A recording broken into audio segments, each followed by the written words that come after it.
안녕하십니까. 여러분들도 아시다시피 박근혜 대통령 탄핵은 JTBC 위 태블릿 PC 날쪽 보도와 함께 촉발된 겁니다. 시작이 된 거죠. 그만큼 상당히 중요하다는 것이고 이 진실이 만약에 전 국민에게 쫙 퍼지고 알려진다면 자연적으로 보수의 정권을 가져올 수 있고요. 정권교체 내각제 개헌 막을 수 있습니다. 그럼 바로 본론으로 들어가겠습니다. 지난 시간에 재판부가 꼭 받아주겠다고 이렇게 말을 했었는데 과연 이 검찰이 국가 수준의 이미징 파일을 순순히 내줄 것인가 국가 수임 이진 파일을 분석을 해도 태블릿의 실사용자가 누구인지 검찰이 무엇을 조작하여 있는지 여러 의미 있는 증거들을 찾아낼 수 있을 것으로 보고 있었고 그만큼 검찰의 조작은 광범위했다는 겁니다. 뇌관 이된 태블릿은 언제든 터질 수밖에 없는 거고요. 이미 검찰이 태블릿을 조작했다라는 사실은 박혀 좋고 많은 사람들이 이걸 알고 있습니다. 이 탄핵 전국대 법원과 검찰 2% 컷을 언론사들 정치인들이 얼마나 무지막지하게 대통령을 탄핵하기 위해서 조작 날쪽 거짓말을 했는지가 밝혀지고 있어요. 그래서 정치권과 언론 국민들이 각자 나름대로의 이후에서보다 정면으로 이 사실을 응시하려 하지 않을 뿐입니다. 자, 그런데 누군가 어떤 필요에 의해서든 태블릿 조작을 걸어라는 순간 침묵의 카르텔로 간신히 잠재우고 있던 폭탄의 내가는 터지고 말 것입니다.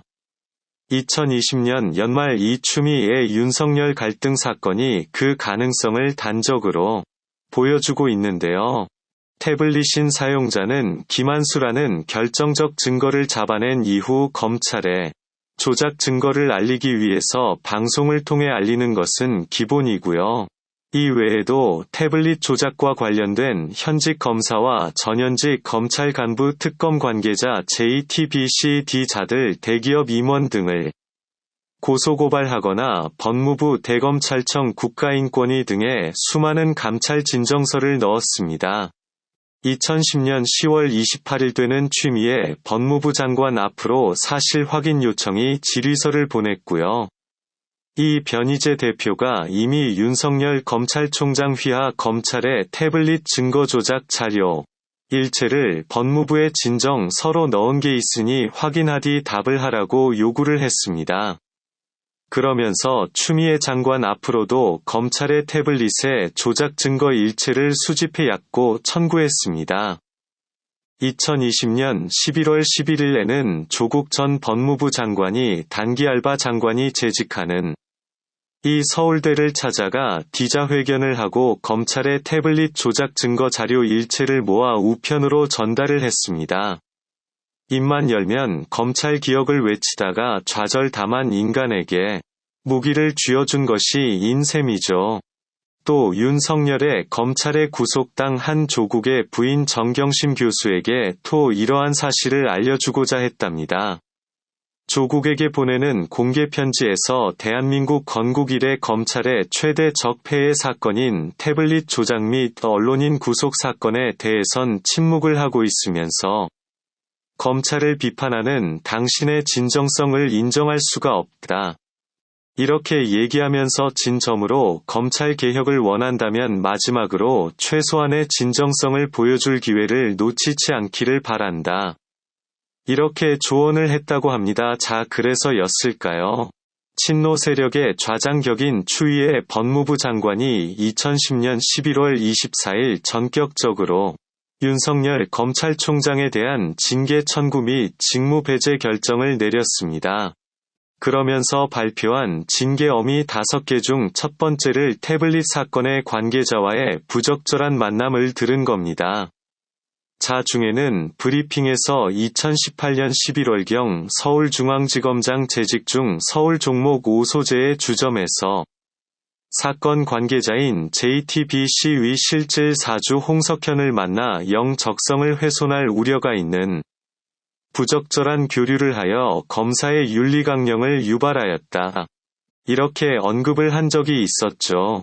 곧바로 법무부는 보도자료를 배포해서 이 사건은 태블릿 PC 보도가 가짜 뉴스라고 주장한 변희재 미디어워치 대표에 대해 JTBC가 고소한 사건이라고 설명까지 했습니다.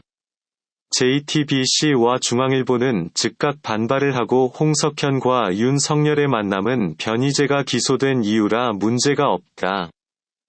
태블릿이 조작됐다라는 주장은 두 사람이 만나기 전에 허위로 판명이 났다. 2017년 국과수에서도 태블릿 조작이 없다고 밝혀졌다. 이와 같은 완전한 거짓말로 사람들의 눈과 귀 그리고 입을 막을 했었습니다. 자, 이러한 JTBC와 중앙일보의 거짓말을 언론사 23곳이 인용 모두를 했고요.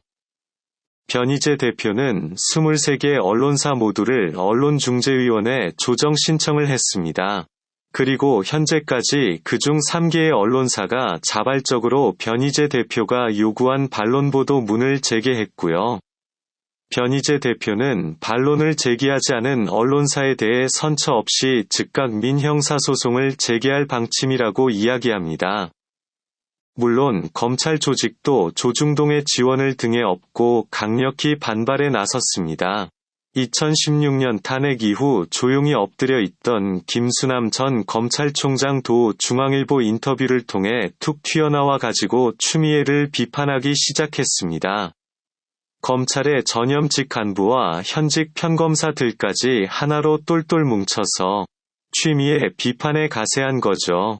이 소동은 법무부 징계위원회가 윤석열 총장에게 정직이 기여를 의결하고 태블릿 사건 관련 언론 사주와의 부적절한 교류 혐의에 대해선 불문 결정을 내리면서 일단락되기도 했습니다. 자, 여기서 불문이랑 징계 사유는 인정되나?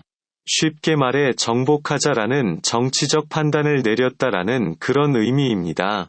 자, 이번 소동은 전부 여권과 야당 탄핵 세력, 그리고 조중동 등 언론 재벌 검찰 등 모든 플레이어가 태블릿이 조작됐다라는 사실을 감지하고 있다는 점을 드러냈다는 데 의미가 있는 겁니다. 아니, 상식적으로 지들이 앞으로 관련이 없다고 하면 발끈한 이유도 없는 거 아니겠습니까? 스물스물 지렁이 기어 나오듯이 하나씩 기어 나오는 거예요. 자, 그래서 서두르지 않기로 하고 박근혜 대통령이 말했듯이 시간이 걸리지만 진실은 반드시 밝혀진다라고 믿고 있다고 합니다. 저도 박근혜 대통령이 마지막 그 아직 마크 때 소름이 끼친 여러분들 유튜브에 찾아보시면 나올 겁니다. 모든 건 내가 떠안고 하겠다. 시간이 걸리겠지만 진실은 반드시 밝혀진다.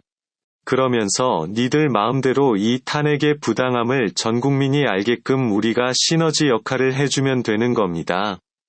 저 역시 마찬가지고 자동적으로 자연적으로 이 여론이 휙 돌아갈 수 있도록 좌익들이 헌법과 법치를 저렇게 무너뜨리면서 죄 없는 대통령을 저렇게 감옥에 보낸 거야 이렇게 나쁜 놈이었어. 이것을 우리가 인식 지켜줄 필요가 있다는 겁니다. 조금만 참으시고 요 정상이 사람들이 비정상 대우를 받는 나라가 현재 문재인 조건의 대한민국입니다. 또한 자영업자를 비롯한 열심히 일을 할수록 돌보는 게 아니라 많이 할수록 빚이 많이 느는 놈의 나라시 않은 나라가 지금 문재인 정권의 소득주 성장한 무더 경제학에 있지도 않은 걸 지금 하고 있죠. 북한식이니 짜서. 정말 무서운 세상입니다. 여러분, 대통령을 탄핵한 기위에서 검사들이 저렇게 팔을 걷어붙이고 법까지 어가면서 헌법을 무너뜨려가면서 법원과 검찰이 일범이 돼가지고 박근혜 대통령을 감옥에 집어넣고 만 겁니다. 모든 팩트들이 저들의 잘못 들어가 있기 때문에 저들이 지금 잠은 못 자고 내 오줌을 질질 지니고 있다는 겁니다. 저런 것들은 일반 법으로 처벌해서는 안 된다고 제가 항상 말씀드리죠. 극형에 처해 있는 자라고 봐요. 거제도 포로 수용소에 그냥 천막은 없애버리고 가더라도 체이스 아래 철망 맞춰놓고 지들이 자급자족해서 물 먹고 싶으면 땅을 파고 지하수를 파먹든지 벼를 심어갖고 쌀을 수확해서 밥을 지어 먹던지 풀떼기를 뜯어 먹든지 알아서 생명이 끊어질 때까지 알아서 한다. 그래야 돼. 왜 깜빵에서 좋은 옷을 주고 공공사기가 맛있는 고기밥을 삼시세끼를 우리 세금으로 먹여주냐 이 말입니다. 지들이 알아서 살아야지 기냐 눈이 오던 비가 얻어 그냥 춥던 덥던지 알아서 그냥 벌판에서 살라고 냅둬 버려야 돼요. 자, 좌익들 손에 나라가 넘어와 가지고 5천만 국민이 지금 이렇게 힘들어하고 있습니다. 누구 때문에 저즘 관련돼 있는 정치꾼들, 사기꾼들, 언론사들, 법원의 판사, 검사들 이런 것들 때문에 우리가 이렇게 힘들기에 살고 있는 거 아니겠습니까? 그런데 저들을 그냥 너무 되겠어요. 여러분, 그리고 국격을 거의 북한 수준으로 내동댕이가 쳐져 있고 지금 우리가 이런 진실을 전 국민에게 널리 알려서 무너져가는 나라를 바로 세우고 요구선들에게 자유 대한민국을 물려줘야 됩니다.